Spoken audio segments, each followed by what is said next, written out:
Christian, can you hear me? Yes. Okay. So, hey guys, welcome to Social Chatter episode. What is this? 118? Yeah, Yep. 118. So I'm excited to be here. We cover the latest social media news. So I'm here with Nick Rishwain, my co-host of Social Chatter. I think we're up to how many episodes, Nick? Like 118. 60? I don't know how many we've done together. I think 60.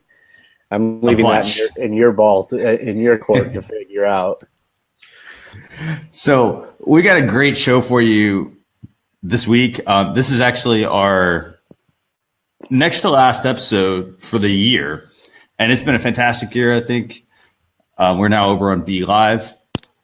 And so let's get started with bringing our co-host Bringing the guest in? Yeah, let's guest. do that. I gotcha. Are you hearing me, Christian, okay, or is there a delay? I think there's probably a small delay.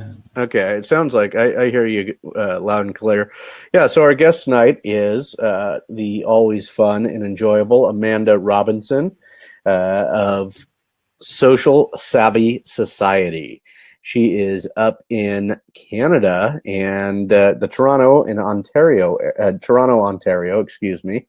And you can find her at socialsavvysociety.com and at She Wakeboards on Twitter. And Amanda and I get along. We got along real fast because she's got a rescue dog, and we're really just trying hard to get her back on Twitter. Amanda, are you on with me now? There we are. Sorry, Hi, everyone. Nick. There's just a little delay when we pull people in. Yes. Hanging up here in Canada and hanging out, trying to get back on Twitter. It's like a love-hate relationship. And for a digital marketer, it's almost embarrassing to admit that, but you get the idea. there was something shameful happened this month, didn't it, Amanda? Was there? I love how you don't even let me get into the show. It's not like, hey, let's get social chatter going. Let's talk about some really intelligent things. It's like, you know what? Let's start with a roast. Okay. Yeah. So I had a Twittervention. And let's define that as I'm, giving a call for help to my friends who are on Twitter to say, help me tweet more, help me get more engaged and more present on the platform because I'm slightly shameful at not hanging out on there. I'm a Facebook guru. I hate the word guru. I don't know why I said that. But anyway, so I had a Twittervention. So I had friends. I didn't have just one or two friends. I had several friends that had my back that were, we haven't seen your daily tweet today. So I made a commitment to tweet once a day for 30 days. How hard is that? It seems really easy. Apparently not for me. So thank you for sticking through the escapade of watching me miserably fail at my very first Twittervention. But thank you for letting me roast you a little bit at the beginning of the show. Cheers to New Year's resolutions. Okay, yes. Excellent. And we've got some great friends with us here watching tonight. Christian, are you with us still? We've got Lisa Monks in the audience. We've got Morris Lilienthal. Jen Cole. And Jen Cole is here as well. Thank you all for being here tonight. This, again, Christian was saying, this is our last show before Christmas. And I am off tomorrow. I'm making it a long weekend. So, Christian, are you there? We're going to jump into some topics now. I'm here. And, I want to just talk about that Twitter intervention thing real quick. The Twittervention? And here's the thing. It's really important because as a business, if you struggle with your social media marketing, a business, you need other support groups to help you. Yes. People to kind of keep you moving along, and that could be, for instance, like we have a Facebook group. If you go to facebook.com/group/social chefs, that will actually, it's a place where you can go and connect with other social media marketers, other entrepreneurs, people who might have the same questions that you have. So I love these comments that are coming through. I tweet 50 times a day. Yeah, I know. Will it help? We're going to expand this Twittervention. That's going to get bigger. Yeah, it is.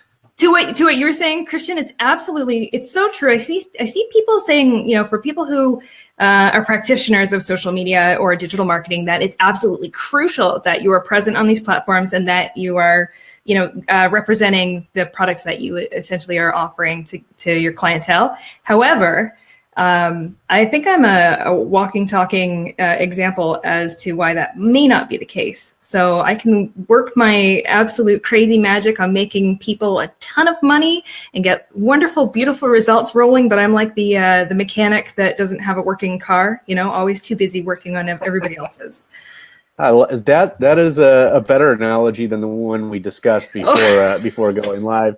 I think that one was good. Shall we jump into some topics for tonight, everyone? Please. Yeah, let's do it. All right. Our first topic up, and let me lead this by saying there's a ton of Facebook news tonight, and so it's predominantly a Facebook discussion, which makes sense when they are the 800-pound gorilla. So the first item came out this week. This is from Facebook's newsroom.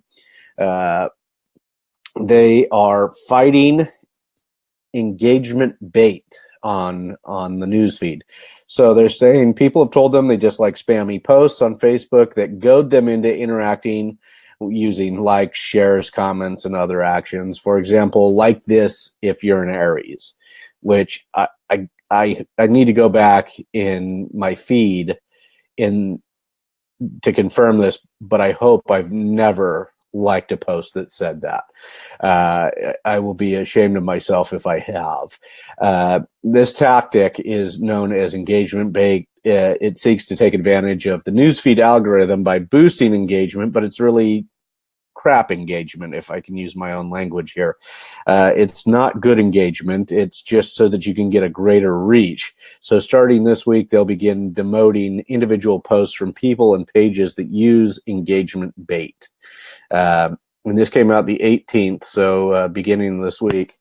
So what they're looking for is more authentic engagement. So they're going to start, they've reviewed and categorized hundreds of thousands of posts to inform a machine learning model that can detect different types of engagement bait. Posts that use this tactic will be shown less in the newsfeed.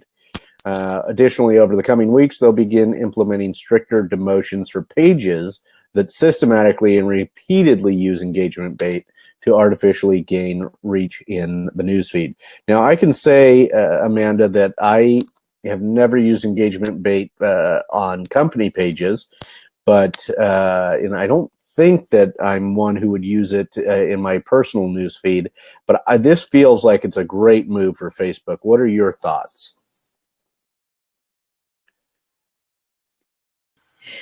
Sorry, just that little delay of getting back out of the waiting room. You're back here. Yep, you're here.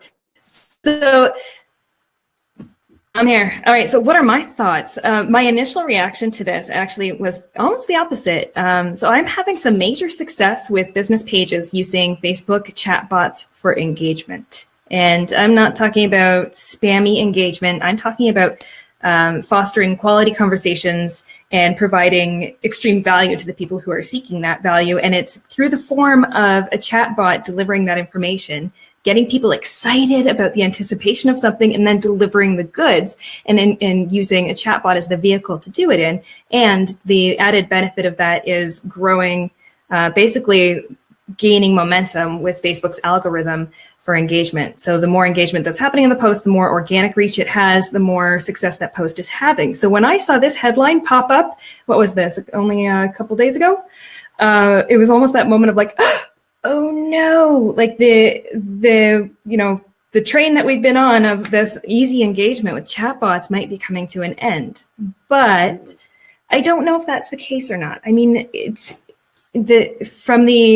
from the outright intention of what Facebook is doing, hands down, I absolutely agree. They are making every effort possible of continually cleaning up the newsfeed, keeping it a spam-free environment, keeping it an engaging environment that has family and friends prioritized.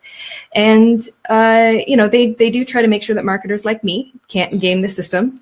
But like Jen Cole just put in the comments there, it boils down to quality. If you have quality content and you're providing quality value consistently to your audience, then I really don't think that this will affect you. But if you are continuing to put garbage quality out there just to game the algorithm, then this is coming right for you, and the game is over. Mm-hmm. I agree. Christian, what are your thoughts? So overall, I think that on the surface, people are going to look at this and say, Facebook doesn't want us to use their platform. They want us to advertise. And on the surface, it may seem like that, but when you look at these types of engagement tactics, they're not authentic. You've got somebody, react with one of these different types of reactions. I mean, that right there, while it seems like a good tactic, it's not the quality content. It's not the authenticity that Jen mentioned. It's not what Joe mentioned. It's, I think as a business, it puts you at the focus of getting back to what your business is about versus trying to use these types of engagement tactics to, just boost your presence in Newsfeed. And I will say this also applies to people that are, trying to game the video algorithm on Facebook as well. Yes. A lot of people will go on there and they'll say like, hey, here's a tactic. Be the first person to comment on like your video. That's supposed to boost your engagement. And it does, but it's fake engagement. It's just so, hey, I get better reach in Newsfeed. So This is good news, I think. I think it's good news. I like it. For as little as I like Facebook for so many things, I think that this is very good. And we actually have a topic on the video issue coming up later in the show. Let's move on to our next one, introducing Snooze. This came out the end of last week. Introducing Snooze to give you more control of your news feed, again, from the Facebook newsroom. They say that one of their core newsfeed values is giving people more control. So over this last week, they've been launching Snooze, which will give you the option to temporarily unfollow a person, page, or group for 30 days by selecting Snooze in the top right drop-down menu of a post. You won't see content from those people, pages, or groups in your newsfeed for that time period. So this basically gives you, I don't think we need to go into a heck of a lot more detail on the blog post here. I think that what this gives you is you don't have to unfollow this person. Maybe they're a family member or a loved one, and they put too much political content or too much the example that they gave was somebody who posts their cat too much. Joe Wilson, who does a lot of cat posting, is watching with us right now, and but his are funny. But they give the example if somebody posts too much cat, too much political information over and over, you just give them 30 days off, basically, without having to unfollow them. Oftentimes it's our family members or long-term friends who do this type of thing, and it can mess up your news feed. Amanda, I think this is a great plan. Amanda, what are your ideas on the 30-day snooze? I absolutely. She's still in the lobby coming back. Yeah, I absolutely love this feature. Honestly, this is something that I've been secretly begging for so long. Think about it this way: if you have if you have an ex-boyfriend, or if you have a past relationship, and all of a sudden they're now getting married, or they are in a relationship with your best friend, or this is actually not. I don't have this exact experience, but I'm just thinking, I'm thinking this through from a practical, real world. Like, I'm not going to snooze somebody's cat. I freaking love when other people post animals. It makes me feel less guilty for posting so much small dog. But a real world example, if you don't want to, I mean, these are, the way I look at Facebook is that Facebook is a collective of the connections of people in my life that I'm interconnected with in one way or another. And in some ways, sometimes you might have a falling out with somebody, and you know what? You just need a break. You need a cooling off period. Mm-hmm. And you don't need the drama of the follow, unfollow. Oh, I've been unfollowed. Sometimes you just need a breather. You need a break. You need to take a step back. You need them to not be in your content, in your feed, and into your world on a daily basis with content that might be upsetting to you or bothersome at that time. Yes, I didn't even think of the relationship aspects or the, I was thinking of it. Of course, we're just coming off of last year, the election in the U.S., which, a lot of people were losing friends over taking sides. And I thought, how nice would it have been to snooze some of those rather than have to unfollow somebody or to mute them or anything like that. This is like a temporary mute. Christian, what are your thoughts? So I think that this is going to be a very useful feature for a lot of people. I think I wish I had this sooner. As you mentioned, politics, that was a key thing. Mm-hmm. That's definitely important. I think like around the holidays, for instance, if you see, certain types of posts like, hey, I don't want to see that, that engagement bait topic that Facebook didn't pick up yet. Hey, I can snooze it now. Or I can snooze the business or, the personal profile or the groups. So I think this is going to be a fantastic thing. The key thing is going to be people need to remember that you snooze somebody for 30 days and you can actually unsnooze them at any time. You can, yeah. Unsnooze, I like that. Them. It is a word. It's a word now. It's coined right here, right now on Social Chef's Social Chatter. Thank you, Christian. So I think that, from a business purpose, you want to also look at, when you're sharing content, that you're not having people snooze you. I would anticipate this might show up in your insights at some point as well. So you can actually see, how often my posts getting snoozed, or is there a certain type of post that gets snoozed? That would be. I like Joe's comment. That would be interesting from a marketer standpoint, huh? If your page is regularly getting snoozed, time to make some changes. Mm-hmm. So can I? The great thing is the data's there. Yeah. Would you like to share something there? Yes, of course. Okay, I just have so from a marketer standpoint, if you look at your metrics and you look at your stats on your content that you're putting out, and if you have people who are hiding a post or hiding all posts, how that really demotes you in as far as Facebook's algorithm goes. It's quite it's a very painful thing to have happen on an ongoing basis, and it can be a sign that your content is not it's not performing the way it should be to the audience that it's being served to. However, so this I'm curious to see if the snooze feature is going to be favored the same way by the algorithm. But just a quick funny revelation that I had. I was watching a family member who is elderly, and how she was using Facebook. She was cleaning out her newsfeed the same way that you clean out an email inbox. So she'd look at a post and go, okay, looked at it, I'm done, hide it.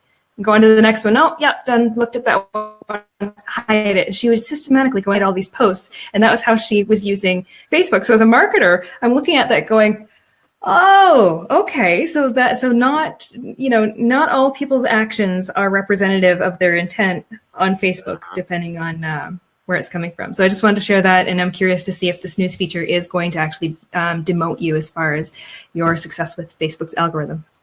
And Joe Wilson has made a couple of great points. Our friend and former guest, previous guest, Joe Wilson's made some good points here. One of the points he often makes is build the social media neighborhood you want to live in. Yes. And then he said, this is one of those things that's sometimes hard to remember or sometimes has to be tolerated with when it's family, is that sometimes an a-hole will still be an a-hole 30 days later. Sometimes 30 days is not enough. I like Joe. Yeah, Joe is good, and we got to get Joe back on the show. But Christian, did you have any last items on that topic, the snooze, or shall I? No, really. I mean, you just have to go to the post. You have to click on the ... option that's there in the top corner, and you'll have a snooze option. And then to unsnooze, you just go back and click the same option. Yep. So I'm making a promise that I hereby will not snooze either of you. You may find reason to one day, Amanda. I can't make promises that you will not find a good reason to do that. That's difficult. Our next story up here is also for the news feeds. This came out, so strangely enough, Christian, that came out, the article we're talking about now from Facebook Newsroom came out the day before the last article. So this is so they were working on clearing up news feeds quite a bit, or giving you more targeted content that is appropriate for you. So this is for video, intent and repeat viewership matter. Today last week they were making this update to Newsfeed ranking that will help surface videos people are proactively seeking out and coming back to on Facebook. So the change takes two factors into account. The intent matters. So with this update, videos from pages that people proactively seek out by using search are going directly to a page, for example. That type of a video is going to see greater distribution on Newsfeed. Repeat viewership also matters. They'll show more videos in Newsfeed that people return to watch from the same publisher or creator week after week.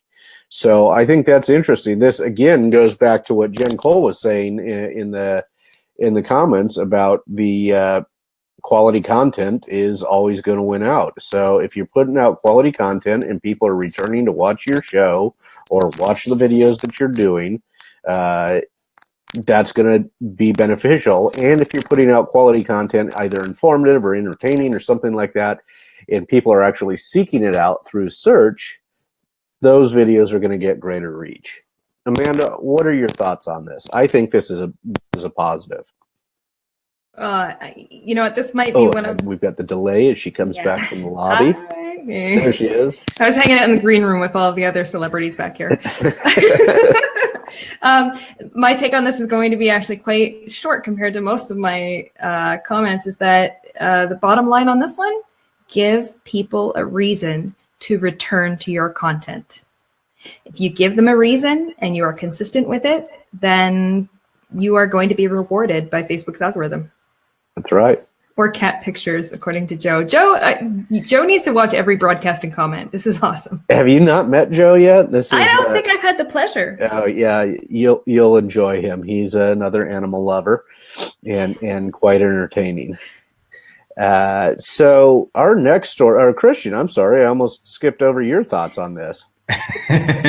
No worries. So I think that video intent and repeat viewership, I mean, again, these are things that, they seem on the surface like Facebook wants me to pay for ads, or they want me to, the bottom line really is, they don't just want me to pay for ads, but they want me to produce the content. And I think they're being very direct with what they want right now. It's not some like guessing game, like, hey, how do I get in the news feed?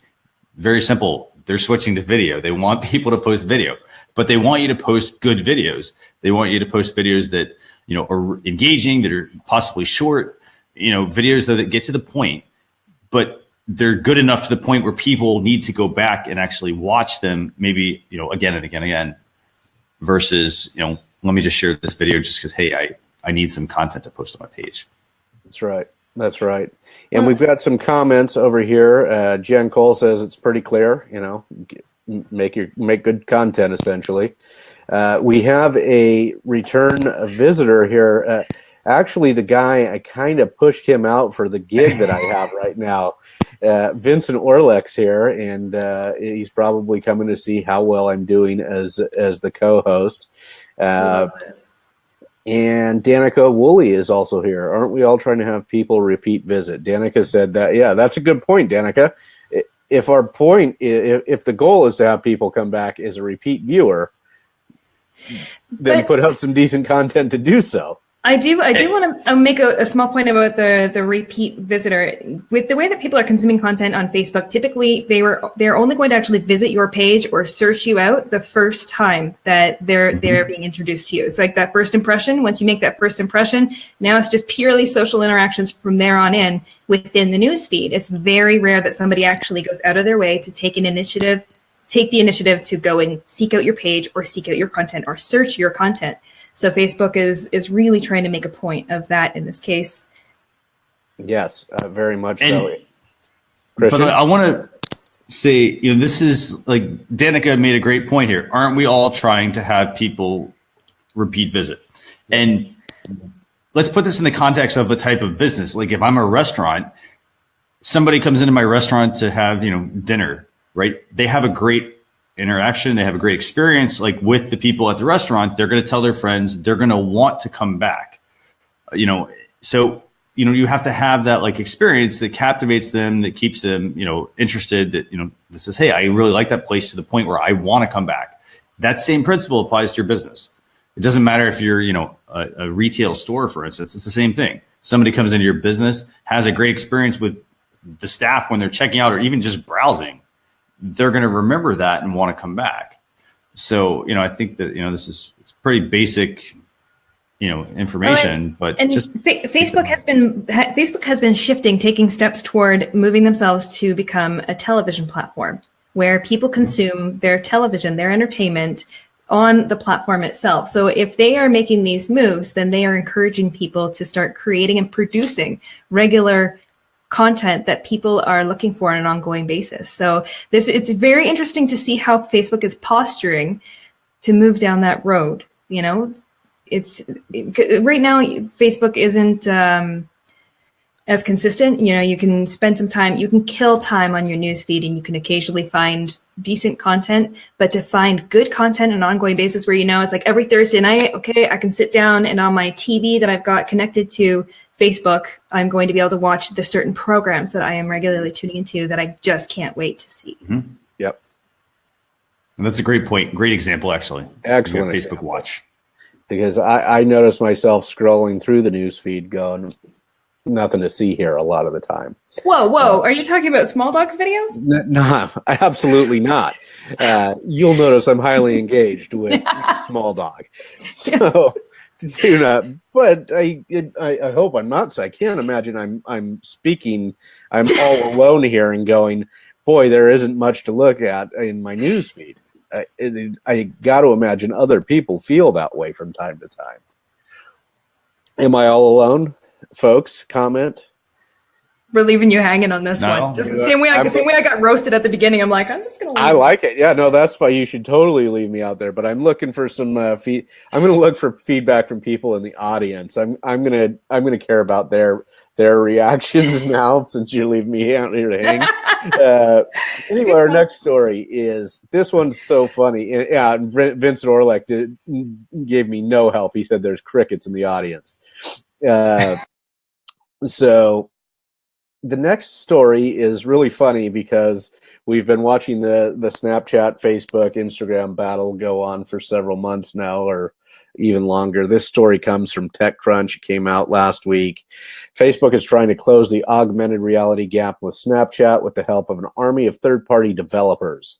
Today, 8 months after debuting its augmented reality camera effects platform and AR Studio tool at F8, Facebook is allowing developers to start building AR experiences for its Facebook camera. That includes World Effects, Facebook's copy of Snapchat's World Lenses that augment your environment with 3D objects rather than just your selfies. So I think it was last week as well, maybe 2 weeks ago, Christian, we saw this exact same thing from Snapchat, where they opened it up to anybody could now build their own 3D lenses. And it looks like within a matter of days, if not in the same week, Facebook's gone and done the same thing. Yeah, this actually, I think it was last week, we talked about Snapchat Lens Studio. And yes. So this is, essentially the same thing. And this actually, by the way, reminds me of the whole Microsoft Apple battle back in, what was it, the 80s? When they were kind of like, copying one of those features and whatnot. So essentially Facebook, and Snapchat are playing a game of cat and mouse. Yeah, that's exactly what's happening. What are your thoughts on this? I think this is great for the developers, the artists who are interested in creating these effects and lenses. Amanda, what are your thoughts on this? Let me bring her up, actually. And while I'm bringing her up, I think that like World Effects are going to be really useful for business if they're really thinking like about their business as a whole. If I'm a small retail business or whatnot, it might be hard for me at first to figure out how to actually like incorporate world lenses world effects. Look at that. I'm already getting these confused. Yeah.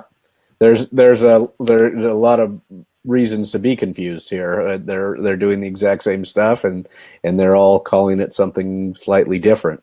But I think you're right. I think I really see one of the businesses that I see utilizing this early on. I think this is a great way for you to get your art out there. If you could add a little something that sort of differentiates you from other people, that, you know, a little watermark in the actual art or the creative, I think you could do a really good job of getting your artwork out there and getting people to use it, or at least giving yourself a platform with which to use it. So that was one business that I thought of right off the bat. Vincent mentions the problem is that people still aren't using Facebook stories that much, and that's been my experience, at least in my stories. Amanda, what are your thoughts? Is she back yet, or is she still in the green? Yeah, she's on. Yep, she's there. Okay. Yeah, hanging out. My thoughts are I'm thrilled about this. I'm excited because I like to hop on over to Snapchat, and I like to go over to Snapchat, use the filters, download that, and then upload it onto Facebook where my network is. And Vincent did nail it. You know, Facebook stories have not taken off. The Facebook community is not using them in the same way that the Instagram community is using them. And certainly not the same as Snapchat, but that's evolved as a completely different platform. I'm just thrilled because of the creative potential. If you have this, if it's living in a silo, if it's living in one singular space and it's a closed book to some, you know, to a core group of developers or creative artists, in, you know, effectively that's what they are, then you only have a certain amount of creativity that's going to blossom out of that. Now, by putting this into a competitive space where they've opened the doors, they've opened it up, and they are handing over the keys to the palace to creative minds who are willing to take a crack at this, I mean, it's just going to continue to grow the AR and VR space in leaps and bounds. And this is, again, it's just, you know, similar to how Facebook wants to go down the road of, you know, being your choice for TV. They want to be the choice for people to build VR and AR experiences within their platform, because, as you know, they've been growing in that space, or trying to grow in that space. So by attracting developers that are creative in this space, or attracting attention in this space, I'd say it's absolutely the right move with the right timing. I think that's good. Christian, what are you thinking? So I really wish they would give some better examples in the with world effects. Like, I want to see real world examples. I don't want to see, for instance, they're saying like, hey, you can launch experiences include a unicorn you can play with. Like, that's great if I'm a business, I can, I have a character that's associated with it. But I'm not interested in, putting love or heart or miss you or, the unicorn. Like, I want to see some like real world examples like they're working with. Christian, come on. The holidays are coming up. You're not going to send me some sort of a heart over your head, or maybe a little Christmas tree. You can with your customers and say, hey, I created this effect for you, or something fun like that, maybe. Have you followed on Snapchat, or in the Snapchat space, Chocolate Johnny? Mm-hmm. Yeah. So I love what he has done as far as storytelling and being able to turn, say, a chocolate shop or a place where he's producing chocolates. It's almost like a production space, and he's taking that and leveraging leveraging lenses and filters and all sorts of wonderful things to turn it into a story. So that's he does. He's very creative in that. And I think if you own a chocolate shop, you've got a lot of stuff that you can really have fun with. In the legal space, I'm not sure. I think with some younger generations, you may be able to have some more fun, but current generations aren't going to have as much fun with, or some of the older generations who are just getting comfortable with social are going to think that some of these things are just inappropriate for the space. And Christian Joe Wilson wants to know why you hate unicorns, and you may be getting snoozed by Joe. I think we're all getting snoozed by Joe. Yeah, after the hatred of the unicorns. By the way, Nick, I want to mention, Lisa mentioned here, about, like Vincent mentioned, Facebook stories weren't getting a whole lot of love. But in her case, she was working with a restaurant and they get tons of engagement on Facebook stories versus Instagram. I mean, this is the key thing. Like any business out there, you need to test the feature because just because one person's using it and they're not getting the engagement, your business, it might take off. So, I'd recommend experimenting. I mean, that's really the name of the game with a lot of this. Yes. Like do your strategy, but then have, a second layer where you're testing, certain features, certain things here and there. Like you don't have to tell your audience, hey guys, I'm testing this and it's only going to be good for 30 days. Test it out, do a trial run, see if it works, and then decide if you want to implement that into your strategy. The one thing I want to pipe in from a strategy perspective is that as a digital marketer who is providing strategy to clients, all of this innovation is amazing. It's wonderful. It has completely ballooned as far as the tools that we have. Like look at 2017 was a complete revolution of stories. Everything all of a sudden had stories. Mm-hmm. And everything comes down to testing what works for your brand and what works for your business and what works for your presence online. But from a strategy perspective, what used to be a smaller space of a clear cut, okay, we're going to do this, and if you do these things, then you're going to increase your presence and engagement. Now it's, okay, we have 300 different things that we could be testing with what's going to work for your niche, for your business, for your, whether you're a restaurant, whether you're a lawyer, whether you're in real estate, whether you're a personal brand. It's now becoming increasingly more difficult from a strategy standpoint for me to step into a space cold and audit their current activity, especially if they haven't been exploring all of these other options, and be able to prescribe a plan that is going to be effective in the first month, first 2 months, first 3 months. It's now taking a greater amount of effort, time, and testing to be able to kind of find those pockets of where the audience is really, really resonating with that content. And other than finding the pockets of where people are resonating, you have to build from scratch. So it's great because it's diversifying the tools that we have at our fingertips, but it's also adding some extra layers of complexity to being able to get a client from zero to results with a clear path. Do you think this is, and I don't want to belabor it, but I'm wondering, as a marketer, do you think this requires more niche specialization for the marketer? Like, might it be better for a marketer to not just have dozens of different kinds of businesses and they should focus on real estate, or they 100%, because I am finding that, I've got certain clientele that I work with, and I'm becoming very intimately knowledgeable about what's moving the needle and what's not. And it is actually transferable. I can, walk in from one real estate client to another real estate client and say, okay, I can prescribe this set of tools that I know if we get moving on this right now, you are going to see benefits out of it immediately. And then we can continue to test in these fringe areas that typically have not been working for real estate, but we can see for you if it might work. Whereas when you're going in cold to, another industry, say doctor's office or something, yeah, they operate completely differently. Right.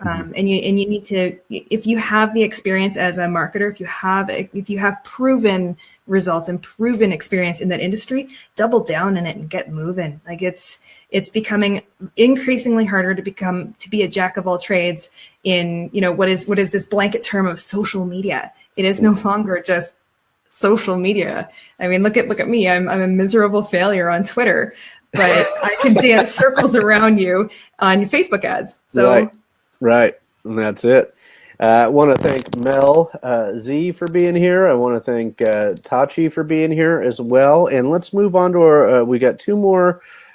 We probably need to speed it up a little bit here. Managing your identity on Facebook. So we got two more stories and then a couple of tools for you. Managing your identity on Facebook with face recognition technology. This came out this week. They announced new optional tools to help people better manage their identity on Facebook using face recognition. Powered by the same technology they've used to suggest friends you may want to tag in photos or videos. These new features help you find photos that you're not tagged in and help you detect when others might be attempting to use your image as their profile picture. We're also introducing a way for people who are visually impaired to know more about who is in the photos they encounter on Facebook. And I think this visual impairment thing is really interesting. But essentially, they're going to, through face recognition, you're going to know when you appear in photos on Facebook. If you're in a photo and are part of the audience for that post, we'll notify you, even if you haven't been tagged. You're in control of your image on Facebook and can make choices such as whether to tag yourself, leave yourself untagged, or reach out to the person who posted the photo if you have concerns about it. They respect privacy settings people select when posting a photo on Facebook, whether that's friends, public, or custom audience, so you won't receive a notification if you're not in the audience. What are your thoughts on this? I'm not sure how. I really need to try this out to see my thoughts on this, Amanda. I don't have a lot of. You spend a lot more time on Facebook. What do you think about this? I do love it. I love the idea of it. I just wanted to point out, though, that by default, this is going to be turned off on your profile. So you will have to go and activate it and turn it on for this to happen. And you still have lots of control over it yourself on reviewing it and acknowledging the tags. It's giving you more of an opportunity. I mean, when I look at, again, going back to the family members conversation, when you have family members that aren't as proficient at using these platforms and they upload, family photos, and you don't know that really embarrassing family photo of you is floating around, the one that they took at Thanksgiving where you're too stuffed from eating too much turkey and you look like you haven't slept enough and it's just not very flattering, and your grandma puts that out there of like, oh, great time with the whole family, but doesn't tag you because doesn't know how and you missed it, whatever. This is like a backup plan on making sure that you can manage your personal brand of what's floating around out there with you in it without it sitting on Facebook for 12 hours before you figure it out. I like that. I haven't thought about it. I also have never really been concerned in that way. So we may be having a little bit of a gender distinction here on our views of the value here. Christian, what are your thoughts? Just wait for the delay to go away as he comes back in. That's the one thing I'm not. There we go. Yeah. So I think overall, this is I'm glad they're actually starting to use facial recognition to be able to automatically tag you. I think this is fantastic because, one, it helps you control your presence a lot better, but, you get notified about things that you may not know about. I mean, I have no idea how many photos are out there of me, that have been published. So I'm glad that that they're actually adding this. I think this is useful for both profiles, but I would love to see this also come out for pages as well. Like if somebody, for instance, at an event or a conference that you're putting on, maybe they could tag your page automatically. That'd be really useful. But in the meantime, I think from a profile perspective, if you're friends with your customers, and you're at, say, an event or you're having a meeting with them, it would be great for them to be able to take and share some photos with you.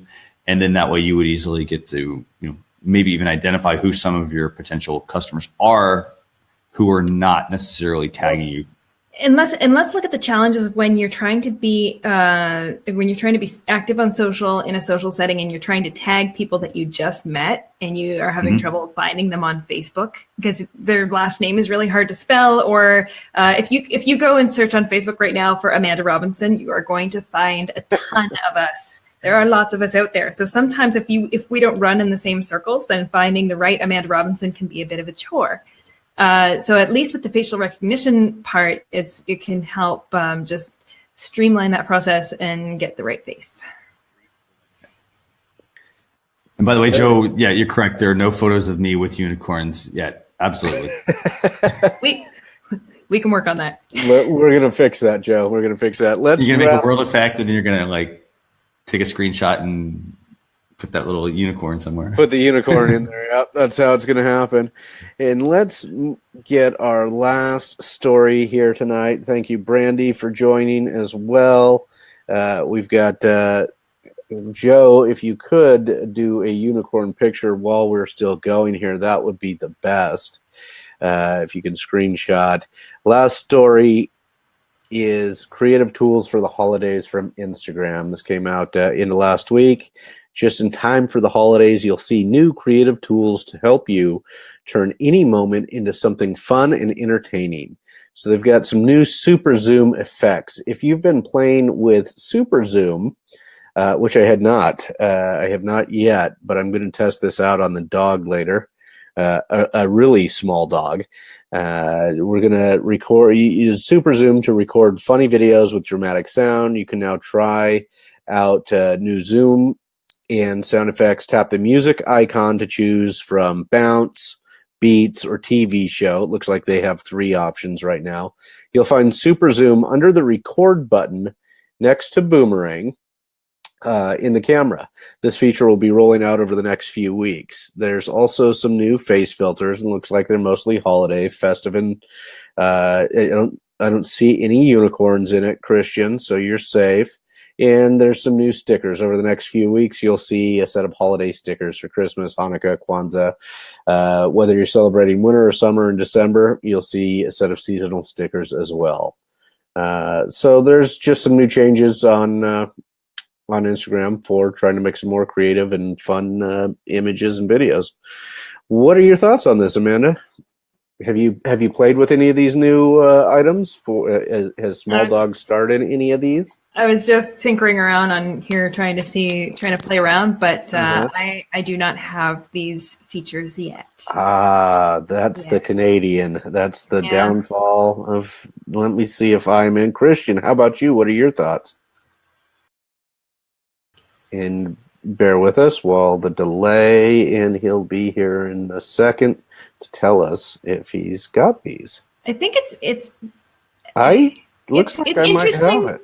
But it's still a little bit more of the same old. It's not a feature it's not wowing me, but it's cool to know that they have it. Yeah, I don't think it's you're right. It's not wowing me, and it looks like all I'm seeing right now. I'm doing it. I'm checking it right now, and it looks like all I'm seeing are the sticker effects. I don't see the beat or the super zoom that they're talking about. I will say, though, anything that is named super zoom just sounds really intriguing. It does, but I am not seeing it. Christian, are you still live with us here? We may have lost him. We may have lost him. And unicorn in the machine. That's what happens, and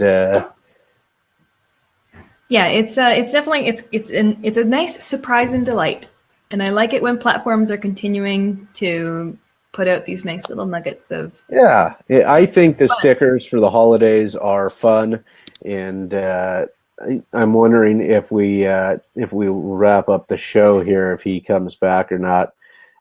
Joe probably took him or something like that, is what Pam Pryor is telling us. Yeah, I've seen some changes on.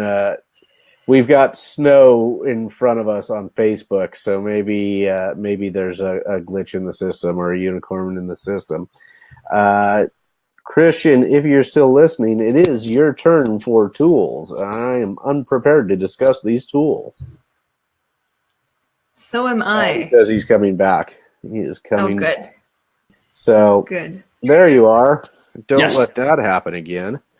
I'm not sure. I think I accidentally, in the moving Amanda on and off, I think I actually removed myself. Excellent. So we are on the tools, Christian. It is. So let's talk about some tools. By the way, just real quick about the whole Instagram updates. The face filters, the super zoom, the stickers. I mean, if I'm a business. First off, in order to get this, I need to upgrade to the latest version of Instagram. I think that's version 26 for iOS. So update to the latest version of Instagram. You should start to get some of these features. How do I use these? I would say use them sparingly. Maybe you want to send things to some of your customers and whatnot that you're close with. but I don't see this being a feature that you'll use a lot. But I do like the fact that they're starting to incorporate, because on social media, they're starting to incorporate seasonal items for your content. Because, one of the things is you probably have had a lot of people recommend theming your content. So, for example, if it's the holidays, you're sharing holiday information and that sort of thing. Have either of you worked in retail before? Mm-hmm. When it comes to seasonal, when things work on a seasonal schedule, when you're planning Christmas in July and August, as far as product planning and product flow, and then you get into that point where, your whole world revolves around being a slave to these holidays and seasons. I just hope that for the poor folks that are the innovators behind the creatives of coming up with these seasonal stickers and little surprise and delights, that their life doesn't become owned by this. So you're feeling like this could become a never-ending cycle for the folks who come up with these things? Yes. So we love the creativity right now. We hope you don't become a slave to it. Keep it coming. Definitely keep it coming. Christian, let's hit some tools because we're just about out of time. Yeah, let's do 2 tools. The first tool I have for everybody this week is called Scrubbies. And it's a video app from Google. And what it does is it lets you essentially create looped videos. Now, Google a couple of weeks ago, they came out with 3 videos. These were 3 apps that they came out with. And Scrubbies was one of them. Scrubbies is a pretty neat little app. You basically get all of the options to control your video, whether it's to, replay certain moments, capture highlights, and that sort of thing. So Scrubbies, free app from Google. I recommend giving it a try, just because it's one of those things that there's a ton of video apps out there, but Google. I mean, we're talking about Google though here. Talking about Google, a lot of AR, a lot of VR type things as well. So they want to make it easy. Looking here at a customer review, it's like boomerang, rewind, slow-mo, and more all in one. So this way you don't have to have multiple apps to manage things. I personally find boomerang and rewind, these are Instagram features, to be very useful. So that's tool number 1. So have either of you used this? Nick, have you experimented with something like this? Not. No, I have not yet, Christian, and I'm app fatigued, so I'll probably use whatever is already in Snapchat or Instagram or whatever, then rather than download something new. But I bet Amanda's got some better input than I do. I'm the opposite of you. I'm like, how quick can I get this on my phone? This is amazing. So tell you want to use this, huh? This is something you want to try. Yes, this is, I'm an app junkie. I am addicted to all sorts of apps. I think my color's gone a little bit weird here. Oh, well. Actually, kind of, I'm digging it. You're digging it? Yeah, I'm seeing red behind you right now. And it's like an unintended filter. I've cracked the BeLive code here. You have. So yeah, I'm an app junkie, and anything that I can experiment with, I love. But it's like a new toy, and I have like a short attention span, so I'll play with it for a day. And if it doesn't make me continue to go, oh my God, this is the coolest thing ever, then I never touch it again. And I think that's a great point. We talked about experimenting earlier, and you need to do that as well with apps. I mean, if you find an app that helps you get the job done better, or it's more creative, it helps you eliminate 4 other apps that did, an okay job at something, then I would recommend considering, keeping it. Yeah. Okay, so let's talk about. And what's our last one? Second tool. So the second tool is called Podcast Mirror, and so I'm going to bring this up real quick. It's from a company called Blubrry Podcasting, and so this tool or the company might sound familiar because they are one of the pioneers with podcasting. They've been around for a long time. They've been here for helping you, for instance, add a podcast to your WordPress blog. And so now they're launching a new tool. It's called Podcast Mirror. And what it essentially does is it's going to let you mirror your podcast feed to help build more subscribers for your podcast. And, previously a lot of people would have to use, some sort of workaround, or they'd have to use a paid tool. In this case, this company, like I said, they've been doing this a long time. They're really good at what they do. So they're introducing this tool, and it's very simple. Go on there, add your podcast and so forth. It's specifically for podcasts. It's easy to use, intuitive, and it works with all of the podcasting services you might already be using. So that is Podcast Mirror, and it's a free app. Doesn't cost you anything. So Amanda or Nick, do y'all use any sort of podcasting? Like, I don't think, Nick, you don't have your own podcast, right? And let's bring Nick up here. I'm going to bring Nick, and I'm going to bring Amanda. No, I don't have my own podcast. I'm not sure. The number of podcasts I listen to are pretty limited because I don't have a long commute. So most of it, I'll do it while I'm sitting right in front of the computer at the office. And so I'm not sure that I'll have a need for this. Most of the people whose podcasts I listen to are folks that I already know, kind of. And so I'm doing it to be supportive of them. Rather than anything else. How about you, Amanda? So,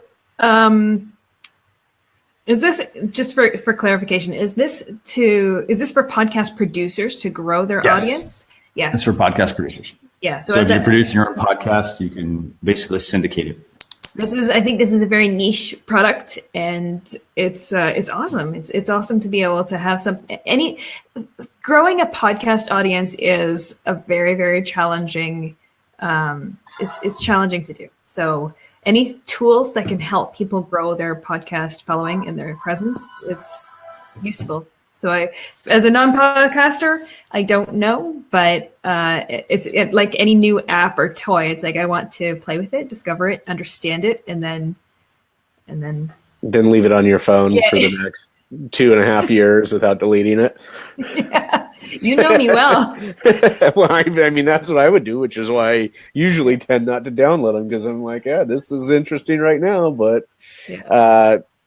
Lisa Monks of Chipmunk Media has asked us to, she did not put, she said to, go check her Instagram stories. She did not put a unicorn on your face, Christian, but you do make a nice